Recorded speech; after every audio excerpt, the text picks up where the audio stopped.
16 October 2025 Bangladesh প্রতিদিন সংবাদ মাধ্যমে জানতে পারলাম যে বাংলাদেশ রেলওয়েতে কেনাকাটা করেছে রেলওয়ের কর্মকর্তারা। তো সেখানে একটি 500 টাকার তালার দাম 5,500 টাকা, আর একটি ঝাড়ুর দাম 2,000 টাকা, আর হচ্ছে ওই যে ঝুড়ি, মানে বিভিন্ন একটা ঝুড়ি যেটা 200 টাকার ঝুড়ি, সেটা নাকি কিনেছে 1,800 টাকা দিয়ে। তো এই হচ্ছে আমাদের দেশের অবস্থা। এই রেলওয়ে বিভাগের A to Z সব চুর।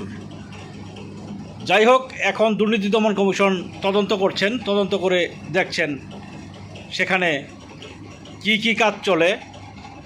তো আমি তো বলবো তদন্ত সাপেক্ষে যারা যারা দোষী বলতে এখানে কেঁচু খুঁড়তে গেলে সাপ বেরিয়ে যাবে। এখানে সবাই কমিশন খায়, সবাই একে অন্যের মানে যোগ সাজসে কমিশন খায়। তো ভালোভাবে দুর্নীতি দমন কমিশন যাতে তদন্ত করে তাদের শাস্তির ব্যবস্থা করে, এই প্রত্যাশাই করি। ধন্যবাদ।